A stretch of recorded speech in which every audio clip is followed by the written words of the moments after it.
Hi everyone, we're moving on now to the third and final section of the physics unit. This is lesson 13, which is titled Laws of Thermodynamics. The learning objectives here, we're going to be learning about different types of energy transfers, energy conservations, the laws of thermodynamics. In particular, we're looking at systems and types of systems, the first law of thermodynamics, perfect machines, second law of thermodynamics, heat engine and heat pumps. I should state that this is a little bit more theoretical. It's less calculation as compared to section 2, which you just completed. So this is one of those sections where it's more about reading, learning, and understanding, for you can show what you have learned on the quizzes and the exam. I would suggest that I am covering this fairly briefly. It is going to be very advantageous to read the textbook section here very, very thoroughly. We're going to begin with systems. And systems are a way that we can investigate the transfer of energy and matter. And there's going to be three types. There's type 1, there's type 2, and there's type 3. Okay. For investigations into work done and energy transfers, it is necessary to set boundaries for the objects involved. These boundaries define the system. A system is a set of interconnected parts. In studies of work and energy transfers, the system is the object involved in the transfers. Everything else is considered the surroundings or the environment. Example, in a gasoline-powered lawnmower, the system could be the engine. The surroundings could be the other parts of the lawnmower, the ground, and the air around the lawnmower. Now, what we're looking at here on the right-hand side is we have three types of systems. Some people could debate when you look at, defining a system as which kind. Some people would argue that it might be a closed system or an open system. But it's more important that you just understand what the systems are. So we have isolated, closed, and open. And I want you to pay attention here that the orange represents the flow of energy and the blue represents the exchange of matter. So we'll start with an open system. An open system is a system in which matter and energy can be transferred or exchanged with the surroundings. So that's why if you look here, we have the orange, which is the exchange of energy. It can leave the system or it can come into the system. Same with matter. The matter can leave the system. It also can come in. So that would be like the earth. The earth does allow for energy to enter the system and to leave the system. Also, matter is allowed to enter the earth and to leave the earth. A closed system cannot exchange matter, but it can exchange energy with its surroundings. So that would be like a can of soup. When it's, of course, you haven't opened it or anything. You see, if the can of soup is completely enclosed and intact, matter cannot come or go, but you can add or remove energy to that system. And that's why you have this flow right here, in or out, but matter cannot flow in that case. And an isolated system is one in which matter or energy cannot get in or out. Okay, that's an isolated system. So please understand the three kinds of systems. Now we're moving on here to the first law of thermodynamics. And this is going to be in relationship with the law of conservation of energy. Just some preliminary work here. The energy of a system can be increased in two ways. Heat can be added to a system from the surroundings. That makes sense. That would be sure to be a way to add energy to a system. Also, work can be done on a system by its surroundings. So you're thinking, well, what does that mean? Well, think of it. If you had, let's say, a cart or a wagon, you can do work. So if I kind of draw a pretty basic example here, if, let's say, my wagon is down here at the bottom of a hill, I can do work on this system. And if I do work on that system, I can move it up here. Now, from the last section, what have I just increased? I have increased my potential energy. So again, there are two ways to increase energy in a system. You can add heat by, let's say, adding a flame underneath something and heating it up. You also can do work on a system by its surroundings. So in this case, the wagon is the system. I'm the work from the surroundings, and I move that cart up the hill. And by doing so, the cart has just gained potential energy. In both of these examples, work done on the system by the surroundings is considered positive work because the energy of the system increases. That makes sense, everyone, because what we're doing in this case is we're adding energy. That's positive work. If you heat something up or add energy, that's increasing the energy. If I move that wagon up the hill, I am increasing the energy. It's positive work. On the other hand, the energy of a system can be decreased in two ways. Heat can flow out of a system to its surroundings. Work can be done by a system on its surroundings. Work done by a system on its surroundings is considered negative work because the energy of a system will increase. So right here, if you look at this one, kind of on the left, let's just say we had a hot piece of metal. That hot piece of metal was placed inside of water, so heat has flown out. So if you really want to get into it, this metal was very, very hot. And what happened is when we put that metal inside the water, the heat transferred from the metal to the water. So that's where the heat can flow out of a system to its surroundings, okay? And then, of course, work can be done by a system on its surroundings. So what you're looking at here is, in this case, the system is losing energy, okay? Essentially, you're finding a way to get rid of that energy, and that's going to be considered negative work. So this is very, very important to know. The first law of thermodynamics / the law of conservation of energy. Law of conservation of energy. Energy cannot be created or destroyed. It can only be transformed from one form to another. And the total amount of energy never changes. Please ensure that moving forward you know exactly what this is all about. The first law of thermodynamics. The total energy, including heat in a system and its surroundings, remains constant. Whenever heat is added to a system, it transforms into an equal amount of some other form of energy. So we're kind of sort of talking about very familiar things here, or very similar things. If you look at this diagram, the first law of thermodynamics, if you look here, we're on a scale. If you take all the energy before and could somehow measure all the energy after, this balance beam would still be intact, because if you could measure all the energy before and then measure all the energy after, it's the exact same amount. It's just that it is transformed from one kind to another. Okay? This is a very basic example, but let's just say you have your truck and it's full of gas. Well, that's going to be your energy before. And you now use the truck. What's happened is of course your gas tank has gone down. I get that. But you see, the energy is all conserved because the energy you had before was simply transformed into another kind of energy, kinetic energy, the energy of sound. So energy has not been lost. It's simply a transfer from one kind of energy to another. When heat is added to a system, some of the energy goes into increasing the internal energy of the system. This increases the temperature. Some of the energy is used to move parts or do work on the system. This increases the mechanical energy. Heat added to the system equals mechanical energy plus heat. Now, what you want to think of here is you want to think of an engine.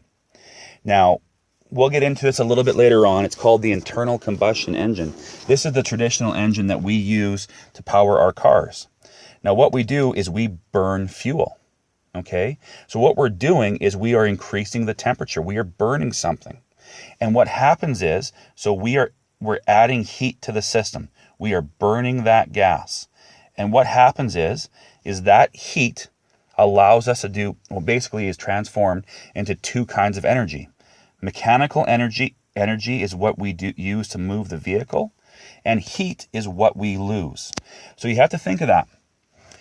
When we burn gas inside of our engines, Not all of that energy goes into movement of the car or truck. That's your mechanical energy. Some of it is always lost as heat. But the point is, let's pretend that heat added to the system was 100 joules, okay? Let's pretend 80 joules of that went to mechanical energy, 20 joules of that went to heat. The point is, if you look, the energy before equals the energy after, okay? So you're always going to have this amount going in. Some of that heat is going to be used for mechanical energy to make the system move or do work, and some will always be lost as heat. So, I'll just recap here this last paragraph. This is what happens in most real-world situations. Most machines involve many parts that are in contact with one another. These parts rub together, and this friction produces heat. Even though some of the energy is lost as heat, the law of conservation of energy, or the first law of thermodynamics, still applies. The amount of heat put into a system must equal the amount of mechanical energy plus the heat lost by the system. And that's what I described with the internal combustion engine. And this is why we get into you might have heard of perpetual motion machines or the perfect machine. Ideally, once energy is added to start a machine, the machine should convert all of this input energy directly into mechanical energy output without energy loss. If no energy is converted to other forms of energy, then the machine should continue to operate indefinitely. These types of machines are called perpetual motion machines. These types of machines are impossible to create. You have to think of that. That's like saying you put energy into a system. Okay, so let's say you might have noticed, let's say on a person's desk, you might see one of those devices that has X number of these metallic balls. And what happens is you essentially pull one back, and what you do is you let it go.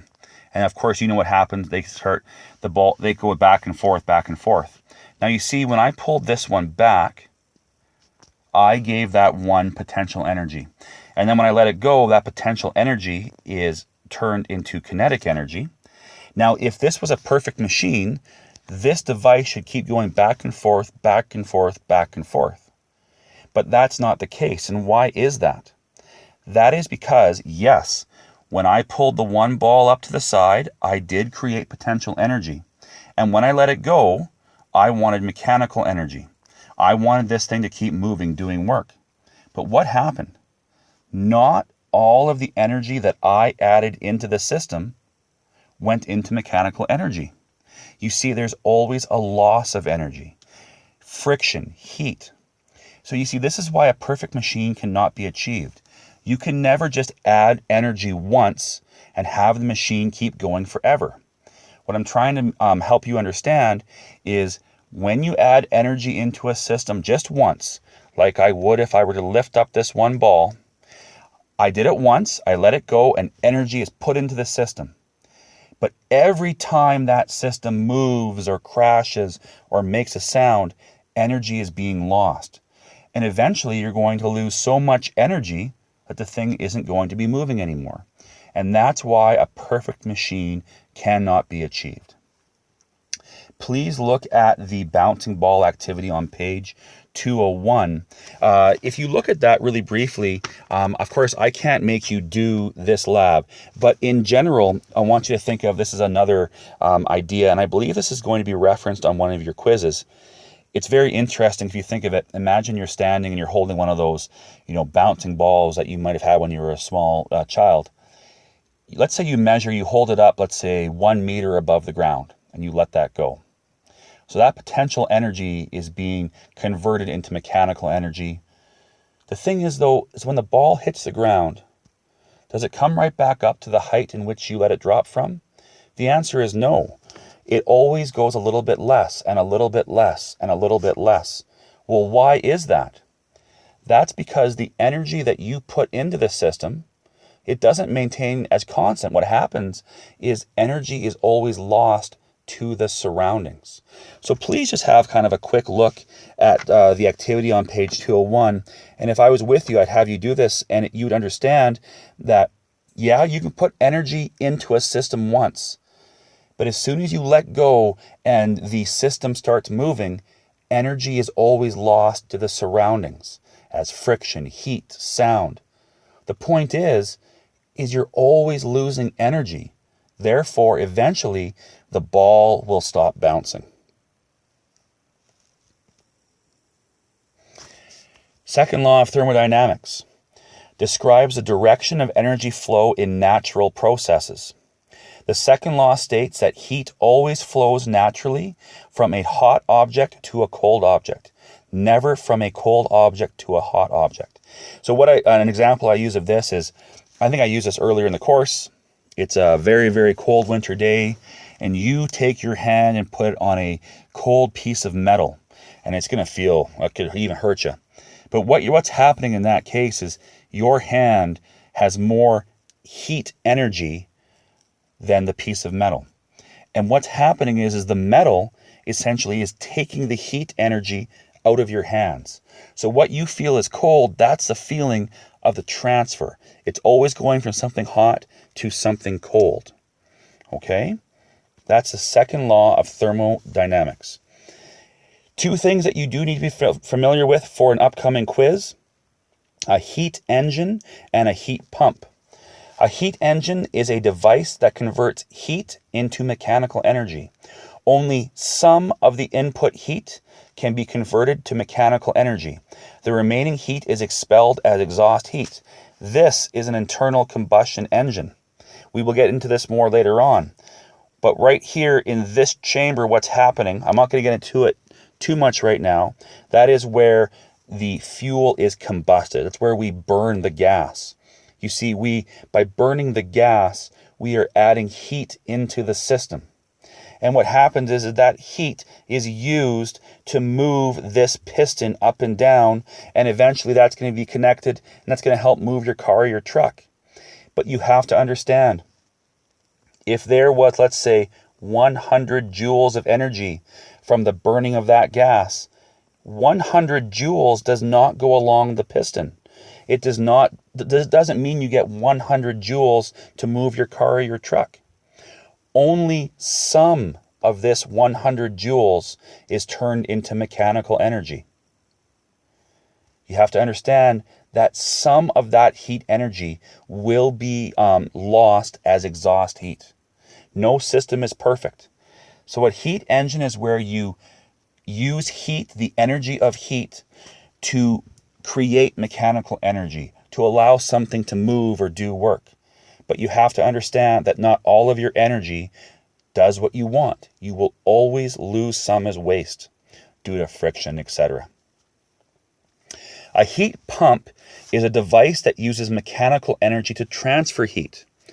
A refrigerator is an example of a heat pump, which moves heat from inside the cooler interior space to the warmer air outside. This process is not natural and requires external energy in the form of electricity. Sorry, I cut that word off. We just told you right here that the second law of thermodynamics states energy only flows from hot areas to cold areas. Well, isn't that weird? Think of a fridge, and this is a very terrible drawing. Here's your fridge. Let's pretend it is 6 degrees Celsius in there. And let's say the room is at 20 degrees Celsius. Well, let's say that you have your fridge set for 4 degrees Celsius. So right now your fridge is going to turn on because 6 degrees is too warm. Our goal is 4 degrees. So what happens here, everyone, is the fridge is a heat pump. It is going to move some of this heat energy to the surroundings. And that is in contradiction to the second law of thermodynamics. We actually have a cool location and the energy being pumped to a warmer location. We're going from cold to hot, which does not make sense. And that's why a heat pump, to make this process work, you have to use external energy, and that's why your fridge has to be plugged in, because we are forcing energy to flow in the wrong direction. Anyway, gang, I'm going to ask that you really, really, really read this section thoroughly, because a lot of this information will be coming back at you on the upcoming quiz and the unit exam.